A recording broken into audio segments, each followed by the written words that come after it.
How you doing, everybody? It's Wardy here, and as you can see, we're back at it with our second Big Mets updates video today. Our first was a live show a couple hours ago at the time of recording this one. Myself and Mets beat reporter Pat Regazzo broke down the latest key takeaways from Port St. Lucie as of this past day, which includes Clay Holmes working on a new arsenal to add to this rotation, Pete Alonso officially back signing with the Mets per their socials, Jose Iglesias done as a New York Met, according to David Stearns potentially, that and plenty more to get into, including Drew Smith back with the Mets as well. Check it out because now we have to deep dive how the Slam Diego Padres have not only added a key piece to the rotation, but how everything is perfectly set up for a Dylan Cease trade to in fact transpire before the regular season begins. And just like last offseason where Cease was dealt in the middle goings there of spring training or so, right around mid-March, it would not be shocking if Cease is dealt around that same time yet again, and the Mets are one of the key teams involved in this mix. So let's deep dive the potential or lack thereof of the Mets landing Dylan Cease, what it will take to acquire someone like him, where things currently stand on the trade front for him, why he is more likely than ever to be traded now by the Padres, that and so much more as well. We're going to deep dive, so let me see your initial reactions in the comments down below. Thank you so much for smashing that like and subscribe on as you first pop in, and shout out to our amazing sponsor, as always, at BetUS, that not only has you covered with all your sports betting needs, but also your casino needs, everybody. Get in on the action and get ready for a rush with BetUS Casino. Generous promotions and tournaments make every play even more rewarding. Sign up now and experience a difference, folks. Get your bonus 200% sign-up bonus up to $5,000 and a 250% crypto bonus sign-up bonus up to $5,000. Whether it's sports betting, whether it's casino gambling, make sure you guys do it responsibly by heading over to betus.com.pa and heading over there with our awesome friends at BetUS today. Apologies, folks. I actually have to jump right back in here. I posted the video that some of you guys caught, the first couple hundred people of this Big Mets update segment, but I had to take it down because literally a couple minutes in, bam, Alex Bregman signs with the Boston Red Sox on a 3-year whopping $120 million deal. I know you guys want to see my reactions, and you're probably wondering, why didn't the Mets do something like this? Short-term, high EV, why is Alex Bregman not a New York Met, and why is he a Boston Red Sox? And the simple answer is, who else is giving 40 mil AAV to an above-average player in Alex Bregman? Absolutely nobody. He got offered over $10 million more than the next closest team per Jeff Passan beside me that you guys see, but my initial reaction to this is absolutely insane. Congratulations my guy Robbie Hyde there and all my Red Sox fans. This is a huge get for them. Alex Bregman will continue to be a pest and a huge thorn in that Yankee side there in the American League East. I love the fact that Bregman is now a Red Sox and he's going to continue to be a huge thorn in the side, a huge massive problem there to the Yanks this season. This is going to be a fun Red Sox team, but now that they shelled out, even with deferred money, I'm sure there's a good chunk of deferred money here, $120 million across 3 years with opt-outs for Alex Bregman is the latest Scott Boras short-term high AV masterclass for his sake, because even though he couldn't ink Bregman that long-term deal like what Matt Chapman was seeking initially with the Giants before he settled short-term high AV and then signed an extension afterwards, Bregman has the opportunity to do that here in Boston, in Fenway, in that batter's park throughout the season. This guy could literally be one of the best batters out of the American League next year, knowing how much he's going to play up in Fenway, not only the home run potential, the doubles potential, and the simple reason as to why the Mets couldn't get a deal done like this is, one, they were never in the market for Bregman to this degree. They don't want to shift Vientos outside third base for a short-term option. I think it makes more sense for a longer-term option for them, obviously, if they're going to go down that route. Secondly, when you look at what the Mets have right now, their configuration, they brought in someone like Bregman, that would ultimately mean, what are you doing with Winker? Marte, you'd have to make trades elsewhere, obviously, put Vientos in the full-time DH position, when, crazy enough, Bregman might not even be playing third base consistently at all for the Red Sox, because Rafi is kind of stuck at third base right now with Yoshida needing to get DH reps. So are they going to just salary dump Yoshida somewhere? Is Bregman going to get more reps at second base possibly? This is going to be a really interesting one to follow, but given that Bregman was one of the top free agents available as a Scott Boras client, and we talked about him plenty here on the platform, I just want to share my initial reaction because no, I did not see a world where the Mets were going to go here. As soon as we got to short-term high AAV potential, the Red Sox were the team to beat, or at least one of them, knowing how much they have an advantage. With Fenway Park half a season, if you're going to opt out after a year, there are a few places that are a better park to pick, in my opinion,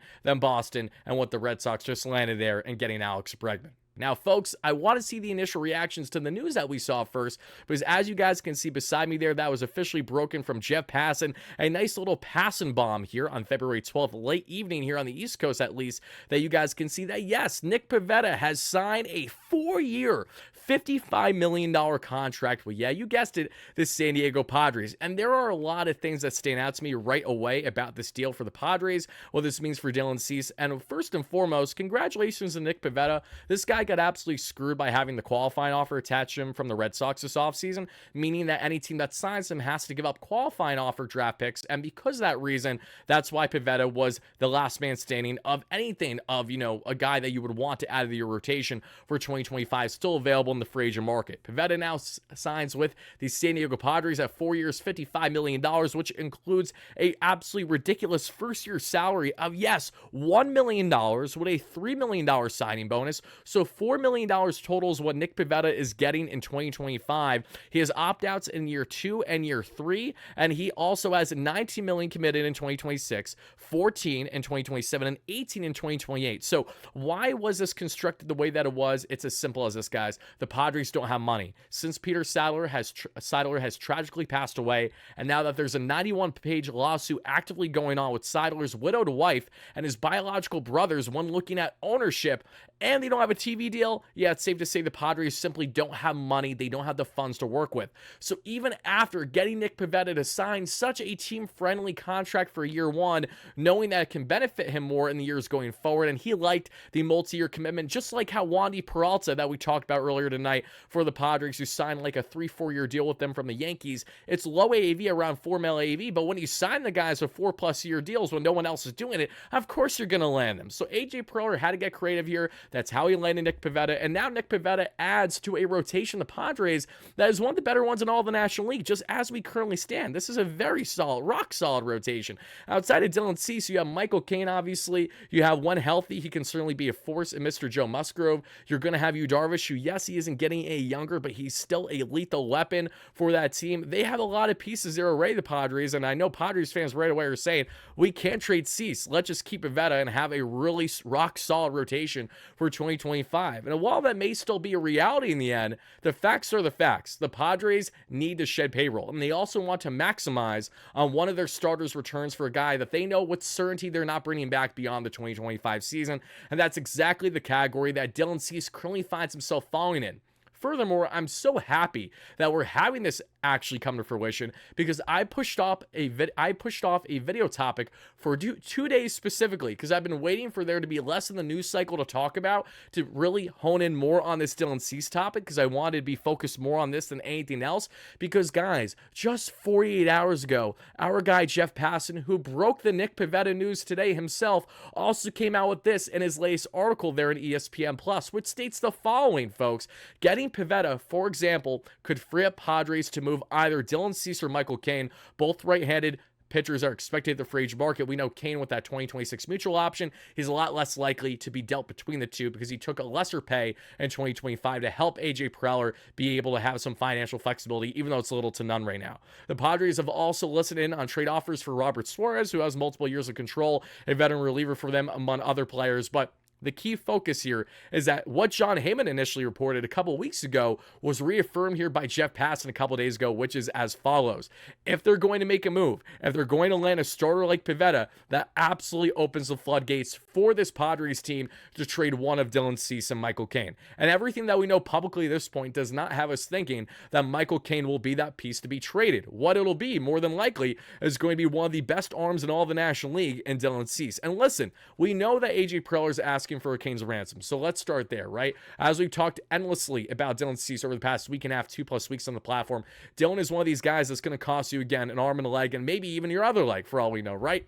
According to Pat Ragazzo, who would just join our live stream earlier tonight, he did state in recent articles that AJ Preller's asked for at least 3 top 25 prospects from teams like the Mets, the Orioles, among others. We saw him ask for top prospects from the Orioles of recent. We've seen names like Brandon Sproat, obviously, Mets top pitching prospect that looks great, throwing 100, absolute gas, love it. Luis Angel Acuna, who broke out late for the Mets last season while Lindor went down with injury. Jet Williams, among others, all top prospects being in the mix in a potential Dylan Cease trade. And this has caused a lot of great debate, because there is a contingent of Mets fans that are saying, listen, I love Dylan Cease, a 3.3 ERA, over 200 strikeouts in just under 200 innings this past season, a tremendous K to walk ratio, a true ace caliber starter that I compare in this rotation with Kodai Senga, with Sean Manaea, with David Pearson, with Clay Holmes, with Frankie Montas. I'm feeling a lot more confident than how things currently stand.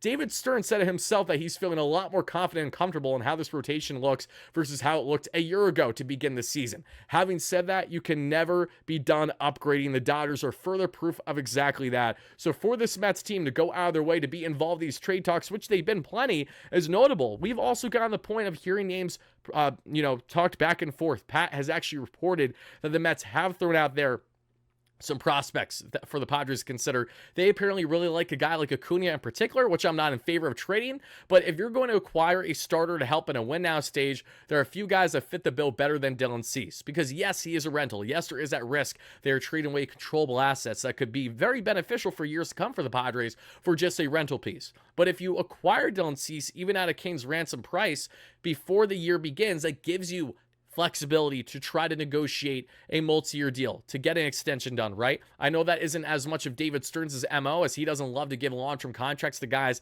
already at the age of 29, 30, so it'll be interesting to see if the Mets do land someone like Cease, how they'd go about that negotiation process. But obviously the Mets have been heavily linked to Cease for great reason. He's literally one of the better starters in all the National League, not only because he has a fastball that sits 97 to 100, but also because he has ridiculous breaking and off-speed pitches. He's got a 6-pitch mix with his curveball, one of my favorites in the game. It's oh so devastating when it's right. We've seen everything with the slider as well. I love Dylan Cease. I've loved him going back to when he really started to break out on the scene in the 2020-2021 realm there with the Chicago White Sox, and that massive breakout in 2022. Decline a little bit this past season that we saw there, but regardless, I shouldn't say that. That's not true. His final year with the White Sox, when they decided not to trade him at the deadline in 2022, he then had a poor remainder of the season, which went in hand with why he wasn't traded then until like mid-March there to the Padres. I think it was March 13th of last year, don't quote me on it, that he was dealt there in a key deal that had the White Sox acquiring Drew Thorpe, who at the time was a top pitching prospect that was in the Yankees trade with Juan Soto going to the Yanks, with the Padres getting Thorpe, Michael Caine, Yoni Brito, and a bunch of other players. But no less, that trade happens. Cease dominates in his one and potentially only year there in San Diego. Now could he be a fit here for the Mets? Absolutely. And I think when you look at the Mets' potential of landing Cease, yes, they don't have the deepest farm in the world, but they do have pretty much, you can definitely argue, a top 10 farm in Major League Baseball right now. And a lot of these assets, a lot of these guys on the farm, let's face it, are not guys that David Stearns drafted. These are not guys that he himself went out of his way to scout and ultimately land, which is further telling that maybe there aren't as many personal ties the way that a Billy Epler or the way that a Zach Scott, for example, would have had with some in-house talent when considering trading them away. Zach Scott, who's notorious for trading away some Mets in-house talent for rental pieces, that being Javi Baez and Trevor Williams that we saw at the 2021 trade deadline in return for Pete Armstrong there and some other pieces. Fast forward to today, Zach Scott is now an SNY talking head, and we saw him talk on the prospect, funny enough, of a Dylan Cease trade earlier today. So let's pivot to exactly that and see what Zach had to say on the following.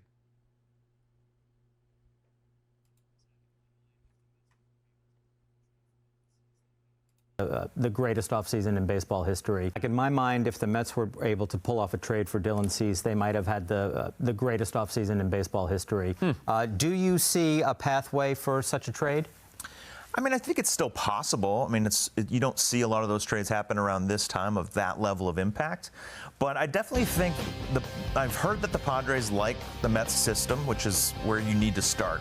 But also, the Mets have enough depth pitching that they could send someone back in a deal and kind of have to. So you hope that like a McGill or a Buto or someone like that holds enough value to get you close on the deal and that you finish it off with prospects. So there's no reason it can't. I'm not sure that going all in with a trade for a one-year guy is really David Stearns' style, but he also likes shorter deals for pitchers, so maybe it is. So it still could happen.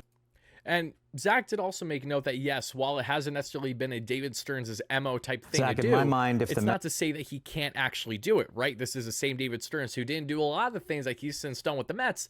that he was doing with the Brewers as their GM. Why? Limited payroll there, obviously, a lot less financial flexibility, and even assets to deal with at times. Not so much the case here with the Mets and Steve Cohen, thankfully, and that's where I really think that they can pounce on this opportunity, but furthermore, they should and they need to pounce on this opportunity. John Heyman of the New York Post came out with an article no longer than 48 hours ago reiterating how much the Mets need to make a splash like Dylan Cease, because when you look at the Padres, when you look at the Braves, when you look at the Dodgers especially, and everyone else in the National League, this is going to be a dogfight all year long. And while I have a lot of confidence in this Mets team, I have a lot more confidence instilled in this rotation, especially if you land a surefire guaranteed thing of Dylan Cease and what he immediately brings to this Mets team. As much as I like Luis Angel Acuna, as much as I like even again my guy in Jose Budo, these are all guys that I have no problem parting ways with if it means that you bring in an ace caliber starter, which is pretty much the lone missing piece that you could argue, at least on paper, that this Mets team really needs heading into the 2025 season. They're going to have guys blossom. You're going to have guys like the McGills, the Blackburns, the Griffin Cannys of the world get their fair share of innings and even impress at times. And that's where the Mets should really pounce and take advantage of the depth they have, the quality of depth, and one of those three starters, and one of Canning, McGill, or Blackburn being traded, as Zach Scott alluded to, along with pairing with top prospects like an Acuna, like a Williams. Definitely not a Brandon Sproat, because you can't trade Brandon Sproat for a rental start. I think that's the one prospect out of this entire group that I probably have some of my most high stubbornness with, because it's one thing to trade for a rental, it's another to trade away your top pitching prospect that could impact this rotation as soon as this year, potentially even in the first half, mind you, that could give you maybe somewhat similar production as Cease when, you know, he's performing as absolute best. When looking at velocity, he's going to have a lot of adjustments to do. The point is that Sproat has too much upside to give up in a rental, especially for a starter. You can't do that. But in the case of the controllable guys we mentioned, as well as some other controllable high upside prospects that we allude to, that all could be in the mix for the Mets and for the Padres to ultimately get a trade done. But now I'm calling on you Mets fans. My great question that I have for each and every one of you is, what type of trade do you realistically think it'll take to get something done? Again, you have to give to get. Stop being that stubborn fan thinking, oh, if I just give up a bag of baseballs, I can get an ace caliber starter just because he's a rental. It isn't going to work that way. AJ Preller does not need to trade Dylan Cease. Does this give him every reason and then some to trade him now by landing Nick Pivetta? Absolutely. And again, he doesn't need to, but there's a further meaning as to why we can expect that to happen, especially knowing the kind of capital that they would get back for a guy that I'm sure AJ Preller is at least 80% confident is not going to be returning beyond the 2025 season, because they just, again, don't have the dollars to constantly shell out what the late Peter Seidler was doing up until his passing. They are not in a position to make that happen. They don't have a TV deal. Padres and their dollars are absolutely down the drain right now. That's why they need to settle Nick Pivetta, saying, hey, we'll give you 4 years if you just don't take much at all in year one. And for Nick, that's enough of a certainty as to where he'll be the next number of years, should he wish and not go back in the Frazier market to agree to it, to say, okay, he's betting on himself a bit here in just the first year, but knowing that he has full control of years 2, 3 plus is telling of why that deal in fact happened. So Mets fans, let me know your thoughts on what a realistic Dylan Cease trade looks like, because for me, I think it's one of those stars we talked about, an Acuna type prospect and potentially another in the top 15 range. Let me know in the comments down below if you guys are for or against the Dylan Cease trade even happening. Let me know all your thoughts. Again, as always, folks, greatly appreciate you all, as we'll have you covered with all things Mets, all spring training, all regular season, and then eventually next offseason long. This is your guy Wardy signing out, but before I get out of here, smash a like and subscribe on, and help us get to 32,000 subscribers, as once we hit 32K on the platform, we're giving away a Mets jersey of whatever player you currently want on the roster. Can be Juan Soto, which we've already given away one Juan Soto jersey when we hit 30K, a Juan Soto Mets shirt jersey when we hit 31K, so it could be Soto if you're the lucky winner. Again, you just gotta be a subscriber and chime in the live shows when we do them in order to enter once we hit 32K, so be on the lookout, folks. Thank you again, and as always, no matter what, let's go Mets. Peace out.